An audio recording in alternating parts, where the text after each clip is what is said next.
Welcome to Mind Your Wedding Business Podcast. I'm your host, Kevin Dennis. In addition to leading the charge at Wedding IQ, I also run Fantasy Sound Event Services, a lighting and entertainment company based in Livermore, California, that I founded over 35 years ago. Each week on this podcast, you'll hear thought-provoking and empowering interviews with wedding professionals who have found success in the industry. If you're a business-minded wedding pro who loves love, but also cares about their bottom line, buckle up and get ready to learn from a new industry expert each week. All right, well, welcome to another episode of Mind Your Wedding Business. I have the one and only Shannon Tarrant. Did I say your last name right? I feel like I mess it up. So she's with the Venue Help Desk, and she's here today to help us talk about that relationship between the venues and the vendors, which could be this is going to be a kind of controversial. We're going to get into it on this one. I feel like it's going to be hot topic because, well, and it's funny, in my area, there's a venue that is really rubbing people the wrong way too. So hopefully they'll listen to this episode. But anyway, all right, as we dive in, tell us a little bit about yourself and how did we get to Shannon today? Yeah. So your quick overviews. I started my career in offsite catering. So I got the ability to bop in and out of venues all over my area in Central Florida as a vendor. And then the next step in my career was to go from vendor to venue. And so I worked at a venue for 5 years as their sales and marketing director. And then the long story short was I just got sick of brides. I had had enough. We were a high volume venue and I needed a break from all the crazy crap that happens with weddings and brides and couples, and realized that there was a giant hole in our market here in the Orlando area of couples who were searching to find a venue, and most of the national directories, it's only pay to play. So if you were not a paying advertiser, they removed all the free listings. And so I built a directory, which was like a super detailed search engine specifically for venues in Orlando. So I get to, in that business, which I still have, I get to live in this weird space in between the couples planning their events and also the venues and the vendors and all of their B2B local stuff. And I spent so much time working with venues in one market that we launched a second company called Venue Help Desk. And that's where we have educational tools and resources and freebie downloads and amazing partners that we work with to be able to help venues really elevate their business. And that's Venue Help Desk. So I still do both Wedding Venue Map and Venue Help Desk. And 'cause you're crazy. I'm nuts, but I think it's great because there's so much overlap. Like, I feel like I get to hear more directly from the venues than most vendors. Like, we hear behind the scenes, like they call me with all the dirty vendor drama without ever really telling anybody else. So lots of hot topic stuff today. Yeah, we're going to get into it because I think if a vendor works hard at what they do, they can build their whole business off of a relationship between the venue and vendor. You know, that whole relationship. Because if you get in good with, a handful of venues, you're going to be set for a while. So, but you got to continue. Good. Yeah. No, I was going to say, but you got to remember, you got to continue to build it.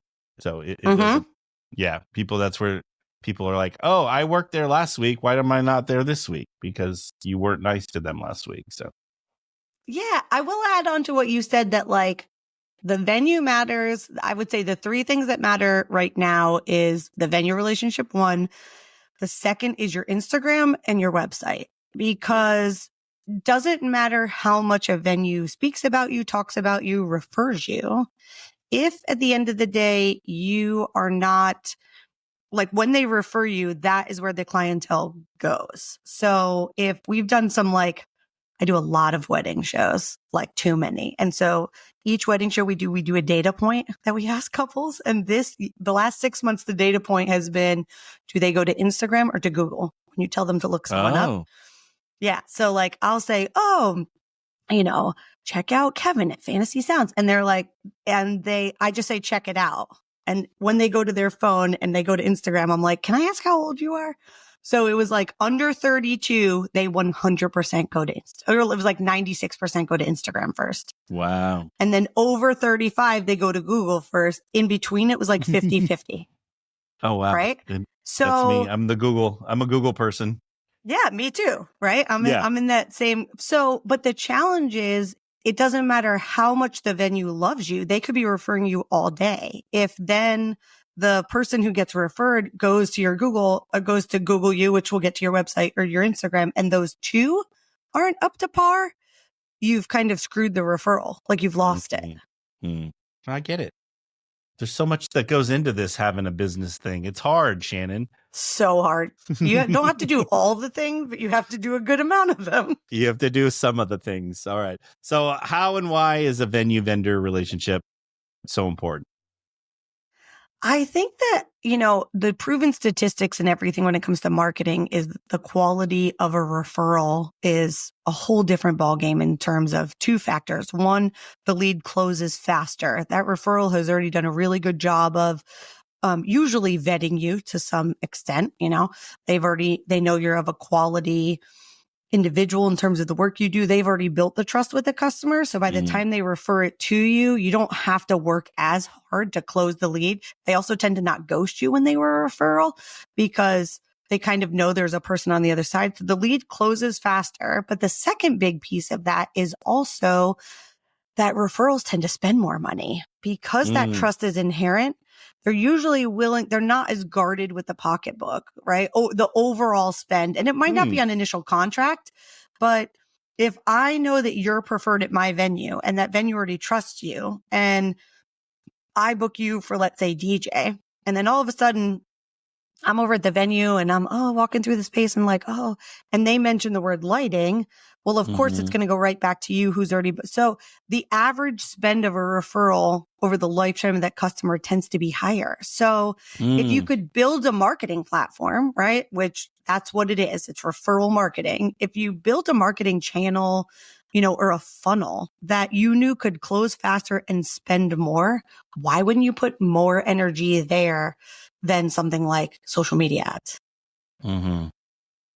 Yeah, that's amazing. Because I think it's like you said, they book so much. They come in ready to spend money because they feel comfortable already. They're not going to vet you as much. So anyway, all right. So let's talk about the preferred vendor list because this is kind of let's jump right in because it so much is, and I feel like people don't realize that those you're renewable. Those lists get looked at constantly, and you're only as good as your last wedding, but they forget all that good stuff. But one of the best ways for So what are the best ways for a venue to vet vendors to make sure they're the right fit for them? Yeah, I mean, one of my very favorite tools I think every venue should have is a vendor application. And if you head over to the Venue Help Desk website, I think it's on the free resources page. There's like a sample of the vendor application. So I think every venue should create a form on their site. That's a vendor application. And these are the things, the most basic information is all the contact info, learning what services does that vendor actually provide? What's the range of price point? Are you more budget friendly? Or are you the average middle of the road price point? Are you on the luxe side? Because if I know a bride says, I really don't care about the cake, I'm not sending her to the most expensive cake baker in town, right? So I need to know your general price range, not your exact prices, your ranges. Business license and insurance should be the bare bones minimum. Liability insurance, business license. But as a venue, I'm also looking to see how you give back. So what I mean by that is when you post on social media, do you location tag and tag the venue, right? If you're posting a wedding and you're at a space, are you location tagging me on the image and tagging me in the caption, right? So that it gives, what does that situation look like in the easy ways that a vendor could give back? So I do want to see your website, your social media presence. How easy is your contact info to find? Is it in the footer on your website? Because I don't want the couple coming back to me and being like, what's their email address? I couldn't find any of the info. So I think you have to look at those, kind of what we had already said about the website matters. Is there pricing and packaging on there? Is there at least starting at pricing? And also venues should be going and reading reviews. So I want to collect on that application. Where does your business collect their reviews? Because if you're collecting them all on the Knot or Wedding Wire or Google or whatever, I want to know where should I go? Save me the most time to vet you by telling me where you're collecting them. And when we teach this to the venues, it's so wild because so many venues get anywhere from 5. One of my venue partners in Orlando tracked in 1 month, she had 37 different vendors reach out to her by email saying, can I get on your list? 37 that month. And you're not going to get on a list that way. You'll never get on the list that way. No, but by creating the application, she said it was so much nicer to be able to say, at this time, our vendor list is set, but when we're ready to reevaluate it, we look at who's completed the application. This is where we look for the information. Please fill out this form. Do you know, she said it was 76% of people never filled it out. You're kidding me. No. Nope. Because the vendors don't want to work for it. They're so lazy. So it's you reached out to the venue, you took the time to write a terrible email. They actually replied to you. See, because the venues don't want to be rude and just ignore you, but you don't even send a quality enough email for me to waste my time to reply back, especially if I get 37 of them a month. So it's such a cold. She loved that. Yeah. It's terrible. Yeah. It's terrible. It's cold and crappy. It's how do I get on your list? And I'm what have you done for me lately? Have a good day. Well, and it's I don't know. It's like dating. And I feel like if you think about it like dating, you're not going to walk up to some girl. You're cute. I want to kiss you. That's not, and that basic. That's not even, I want to kiss you. That's, I want to bang you. I haven't even met you. All right. Yeah. And let's do the naughty. I'm trying to be kiss is I want to come for a tour, baby. But you're just sending me an email that literally says in the email, how do I get on your list? That's being you want to go back to the hotel with me on the first date. Yeah. It's not acceptable. Yeah, I agree. Well, and the funny thing is you were saying this, it took me to a story. So we're in, Livermore, California, which is 45 minutes east of San Francisco. So big winery out here, another couple venues. We would all go to the industry events in the city. And literally, so it was me and a couple of the venue people, and we're walking around and, we're mixing and mingling. And the one thing that they got asked the most is it was they would find out, hey, you're Heather from Wente Vineyards. How do I get on your preferred vendor list? I mean, first, nice to meet you. Didn't get to know her. Didn't get anything. I don't even know what you do for a living. Yeah. And that's a lot of times she goes, well, what do you even do? They didn't even, you don't know who it was just such a weird. It's not, and that's why I went back to the day. It's like a relationship. You got to, it brews. And I feel like where people get lost is they got to, if you are going after a new vendor or a venue that from the vendor side to get on a list or even work at this place, it's a 2 to 3 year commitment of trying to get on that list. You know what I'm saying? And then if you, unless you are specialty service, if you're the average DJ, photographer, whatever it is, I'm sorry, I'm ranting right now, but it's whatever, but it's whatever you are. But if you are the pet sitter, I just interviewed a girl that did pet sit, you're going to get on a list so much quicker because you're unique. And, cigar roller, something that is just unique, to weddings, you're going to get on a whole lot quicker. But there was a guy in our area that had a VW bus he converted into a photo booth. Yeah, we have one of those too. Yeah, and that type of person's going to get on. Yeah, it's quicker. Unique, right? It's definitely unique. But the other thing I think that most vendors fail at is they're all chasing the same biggest boys in town. So as somebody who works we have 500 venues in the Central Florida market. When there's a brand new venue, they are much more likely to not have an established list.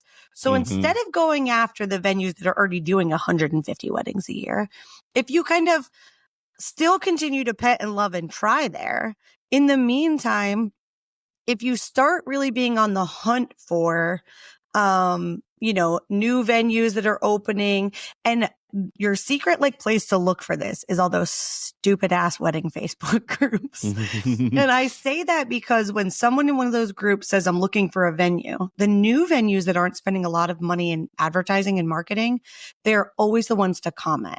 Right? They're always, because that's where when we're looking for new venues in Central Florida, we go hunting and I'm like, where is that place? And we go and we find a bunch of new ones all the time. So don't hesitate. Yes, you're super well established. It's time, energy, and effort, and it's worth it when you land one of those. But just remember that there's so much opportunity from a newer venue that might not have that perfectly well-established list already ready. Like you've probably got a better shot there than something that's like, and I mean, the other thing you brought up that I think is super important is that everyone goes, like, you have to actually know who their client and who their people are. So a great example is, the fancy hotels in our market. We have the Ritz-Carlton and the Four Seasons, and the people who work at those venues, they don't plan. So when the people book the Four Seasons has a list of planners that they have to choose from, and those planners do all the things. So you could spend your whole life chasing to pet and love on the person who works at the Ritz, but that's not her role. She doesn't do vendor recommendations to the couples. Her planners that she refers do. So I think so many people chase the venues and forget that there is somewhat of a hierarchy, that it tends to be, venue, planner, photographer, dress kind of up in the top, maybe then photographer, DJ. It depends on the couple. A lot of them are hiring photographers earlier now, but photographer, DJ, catering kind of in that next tier. Depending on who you are and what you do for a living, if you're hair and makeup, you don't have to just chase the venue. Like the venue honestly doesn't really care who they hire for hair and makeup. It's so far down the planning plan. It's not that important. So but as a DJ, you might say, oh, what other vendors you still need? And she's like, I haven't done this, this, and this. So don't only chase the venues. Do more. Like look for other referral opportunities in terms of your relationships also.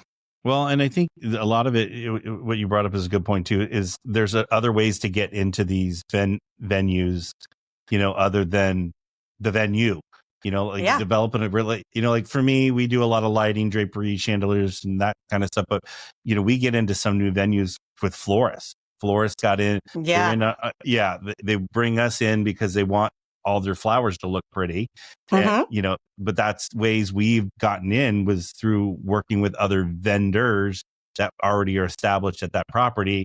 And then they're talking well about us and then the venue experiences, our customer service and our good work. Therefore it greases the door a little bit.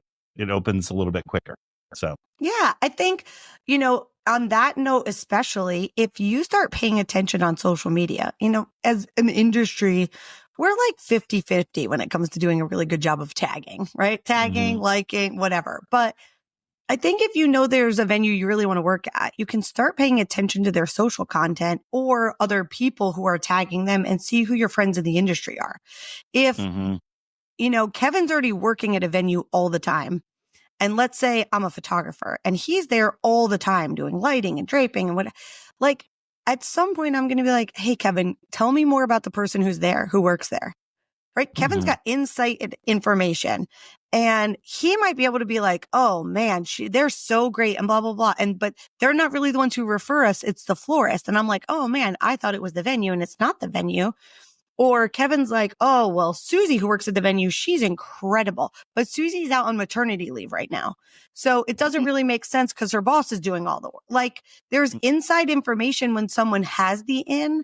And you can also use those relationships, I think, to ask for a better in. Right? Ask the friender in the industry who already works there for the in.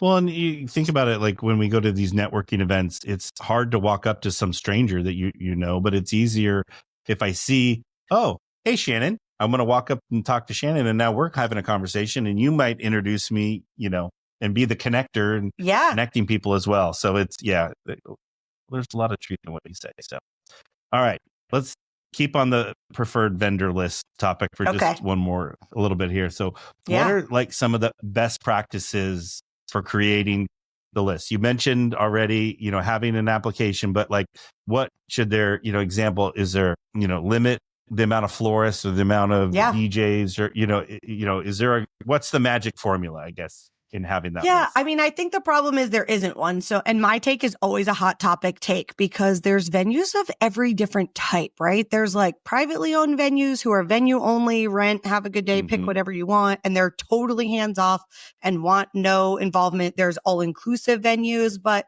when I worked at a venue, I worked at a resort. And the thing that we found great success in is that for every vendor category, we had multiple people per pricing tier. So what I mean by that is I made sure to say that like on my photographer list, I had 3 or 4 more budget friendly photographers, 3 or 4 in the average range, and like 2 super luxe. They were incredible, amazing.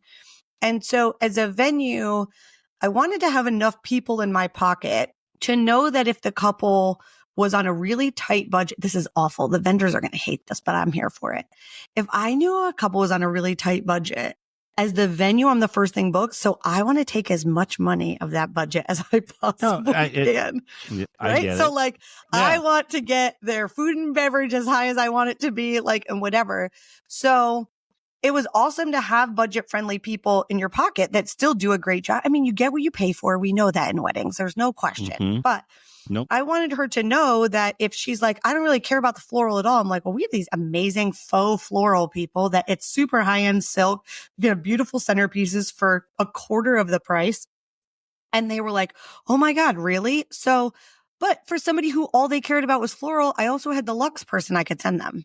So I think for a venue, you really have to have the knowledge of what's the price points of the vendors that it just really, are they budget friendly, average, or luxe? Like, where are they living in terms of their regular packages they do?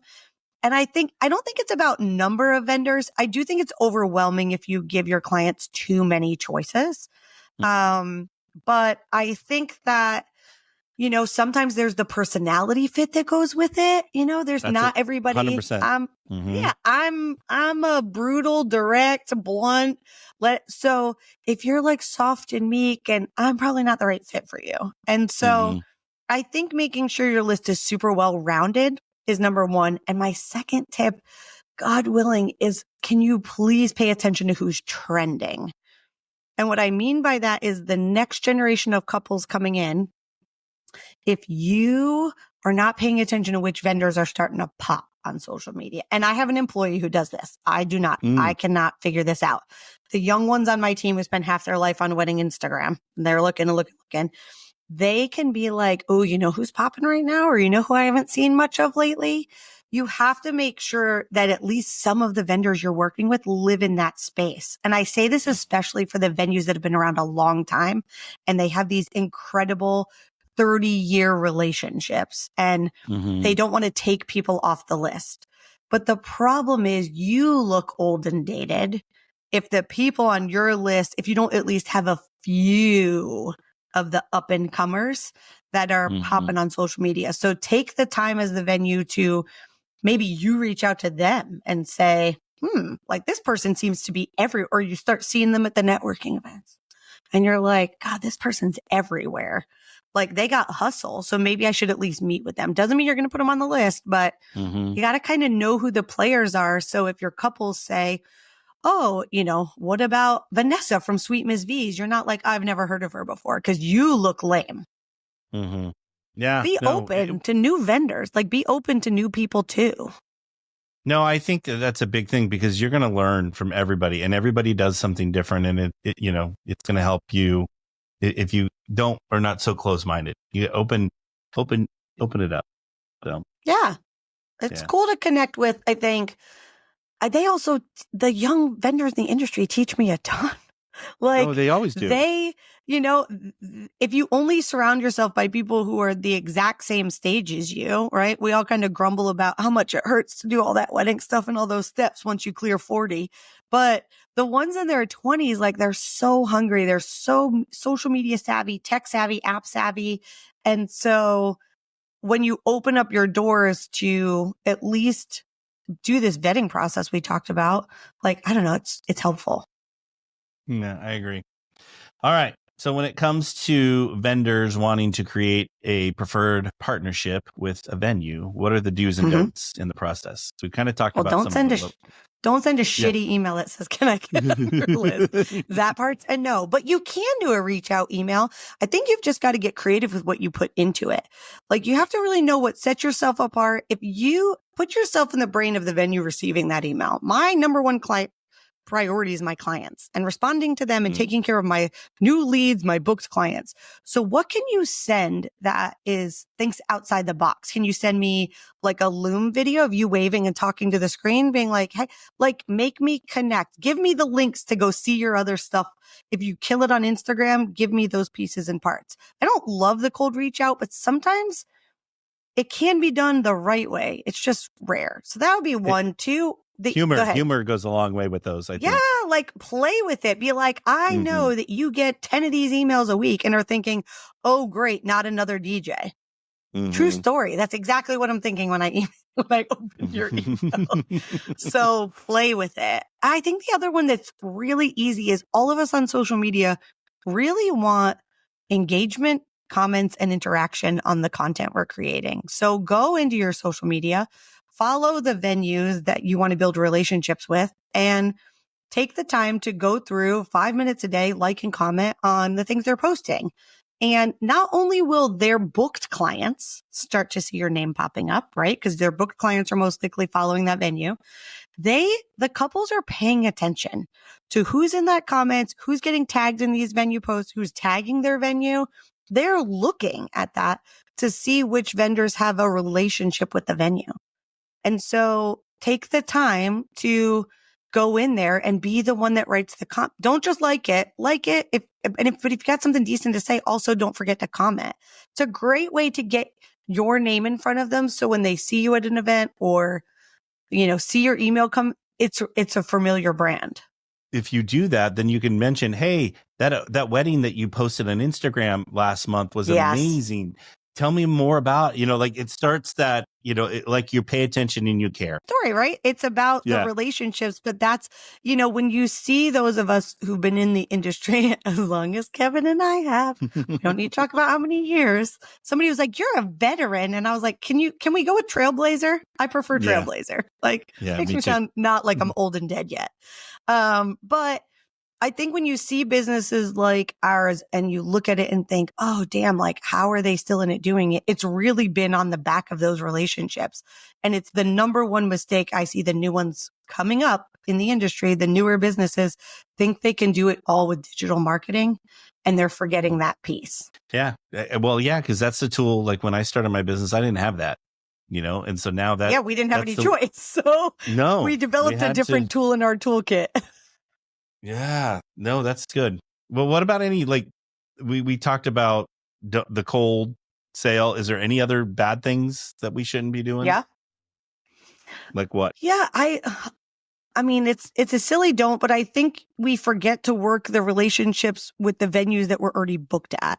So what I mean by that is if you look at your next 12 months of events and rather than cold reaching out to, or even the last 12 months of places you've already worked, like build the relationship with the venue you're about to go work at and be awesome, right? So like you're about to go work at a venue, reach out and ask, can we come for a site visit? What are your rules? How do I be the best vendor I can for you that day? What's your biggest vendor frustration on event day?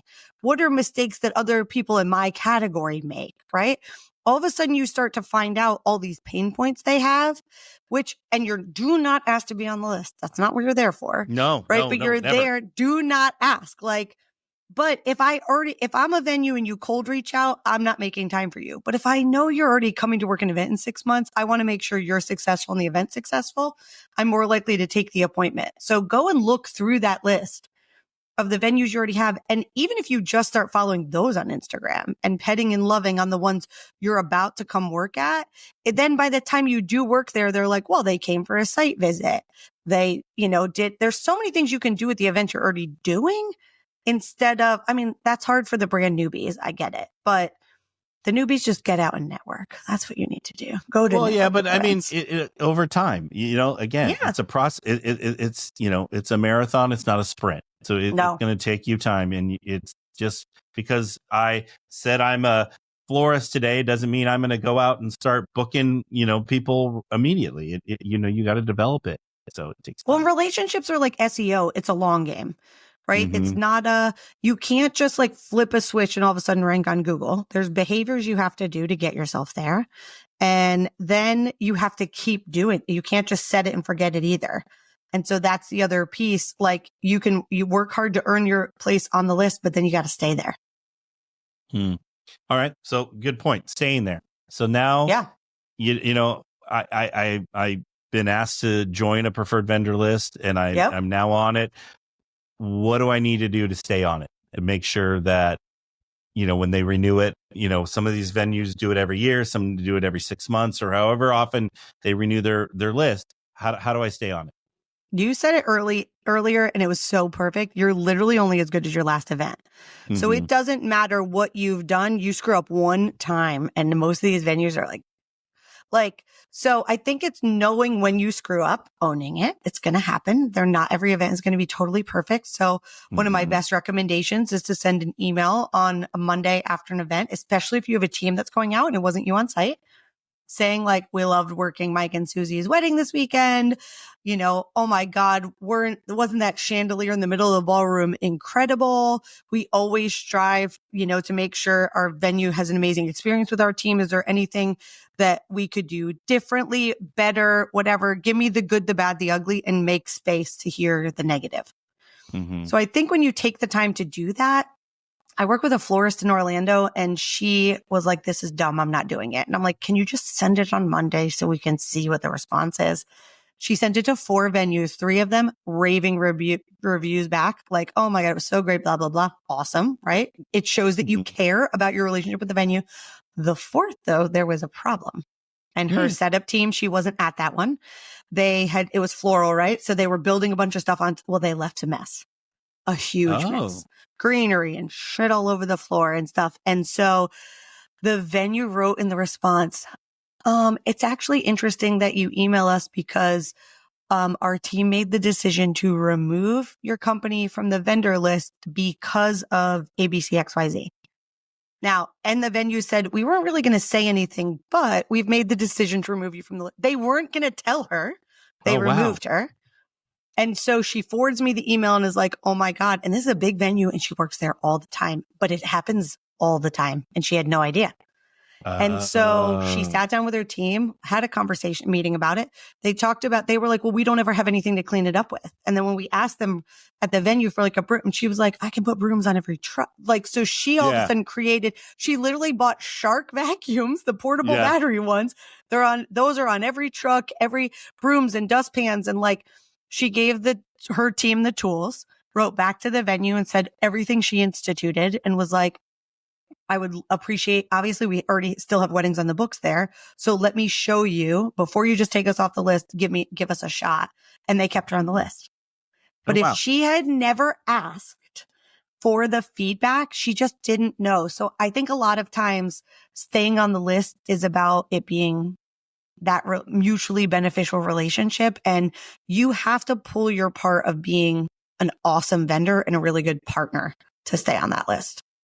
Well, and I think there's a lot to unpack there. What you just said. I mean, it's amazing because like even for what I do, and I've been doing this a long time, I'm going to start sending those emails on Monday because it's like, I'm not at every wedding that we do. Yeah. I don't You can't be as an owner. If you grow, you can't be everywhere. So how do you know? Are they going to tell you they screwed up? No, they're not. Right. No, but that's a good way to grow as a business. And you got to take the good with the bad. And you can't, I think sometimes business owners get stuck in their way. No, my way is the right way and my way is the only way. And if you don't grow and adapt with our clientele, because we get older and they stay the same age, we got to adapt and grow. And that goes for the venues, Jane that was running the venue for 15 years may not be there you know what I'm saying? And now all of a sudden here comes Susie, who's the new, and she's got new ideas. So getting to know all that kind of stuff. So I'm going to start doing that. Thank you. Yeah. It's just amazing. I think that when you start asking for feedback, even like we own a membership and when people don't renew,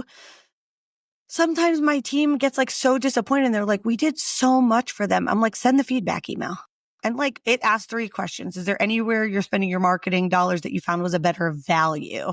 Like specific words, like not, I need more of X and you don't do that. Like it was a better value than what we provided. Like tell me, and half the time it's usually life circumstances. so and so, I have to build a deck on the back of my house and it's $20,000. So I'm trying to save money. Like, just, it usually has nothing to do with what we did. But when you open the door to that feedback, it really shows that you care. And if you work at a venue every weekend, you don't have to send it every weekend, right? But I think making sure that you are touching base, saying great things. If people have a boss, email their boss to tell them how awesome they are. The other most basic thing, I started doing this during COVID and never stopped, is you can go write them a Google review. Go on to the venues that you work at all the time. All you have to do is write a Google review one time. You go write a Google review for them, highlight the people's names who you love working with at that venue, add a few photos of your work there because your photos then will show up in their Google Photos. That's how that works. Add your images into the review, and all of a sudden that person, whether they own the venue or not, they look like a rock star. That you took that 5 minutes to do it. So if you make this kind of part of your Monday morning routine, right? Finish weddings, go in, clean the inbox. And then this is what I do. I send the check-in email. I go make sure everybody's got a Google review, the planners we work with that weekend. I mean, with AI, don't be lazy, guys. It takes 36 seconds because they can write. ChatGPT writes the shit for you. You don't even write it yourself anymore. You can cheat and then just add a few custom things and be done. Yeah. Yeah. And you can make it sound different for everybody. But that's amazing advice, because I think that's where, and that helps build the relationship, like, and strengthens the relationship, and it's even like what, so when you were talking about it, there's a venue that we work at all the time. We're there every weekend. It's inevitable. We're there multiple times a weekend. I do check-ins with everyone. So there's one of the girls that's in charge of all the planners there. And I do a check-in with her every 3 months, and we sit down but if there's something urgent on my side to her or her side to me, we text immediately.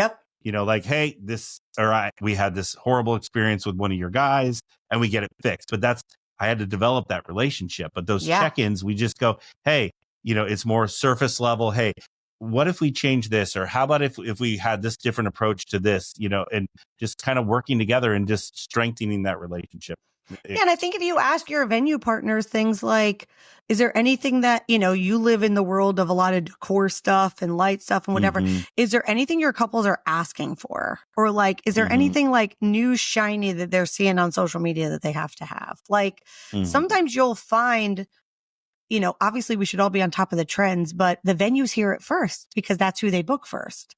So it's just showing, I think, that you care, and then just trying to figure out how you can make it as mutually beneficial as possible so that you're not just a taker. Like, how can you give back to them is the other big piece. Yeah, and that's the one thing I think a lot of vendors they're just takers and they don't give back. If they're having, some kind of a social event for someone, set up a little bit of lighting, or go play, you're a live musician, go play music for an hour. I mean, you're giving back to the venue to help enhance their, whatever they're doing. It's going to go a long way, you should hear the shit that venues say when they're like, really? They will literally be like, I gave that bitch $60,000 in weddings this year. And we asked them to DJ our holiday party and they weren't available on a Tuesday. And they're like, no offense, I know it's holiday party. See, like normally hospitality people, we're not stupid. We don't do shit even during the busy time of year, or they'll ask them for something and they're like, we don't have anyone. I don't know. Or they'll send them a price quote for it. And I'm just like, oh my God. Like, you have to keep in mind that like these people are feeding you. And so most venues don't ask for much. It's one thing when they're extreme, but if you can look at how to make their clients even extra happy. So let's say, Kevin, your team is already going out and somebody ordered 8 uplights and that room really needs 16. Like it needs it. 8 isn't going to do it. It'll be okay. It'll be decent. And you look through your inventory and you still have the 8 extra lights sitting around. You know what you do? You bring the 8 extra lights. This is how you give back to them as a thank you for the fact that they sent them to you. You make the event look better. Their pictures are better. Your pictures are better. Like everything, you have to just find those opportunities to help wow the client, which then makes the venue look good. Yeah. And that's where I think everyone forgets. It's the going the extra mile, cleaning your shit up at the end of the night. I mean, I can't tell you. Getting out of there fast. Well, yeah. That's the other, like, we got to move. Just last year, there was this, high end florist in our area did this most elaborate, and so many like little glass fixtures had to be wrapped up. It took them 4.5 hours to get out at the end of the night.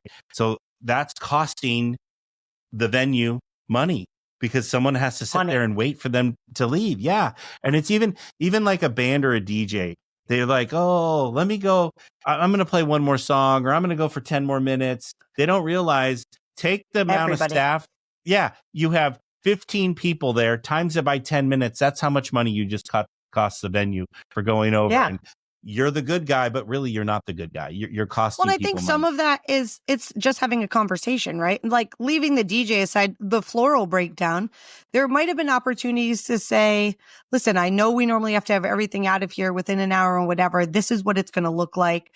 Either charge the client for the extra people, or sometimes if you just say to the venue, I mean, I worked at that venue that was like, is it possible for us, if it's Sunday night, is someone going to be here tomorrow? Is it possible for us to come back during the day so no one has to stay that late at night?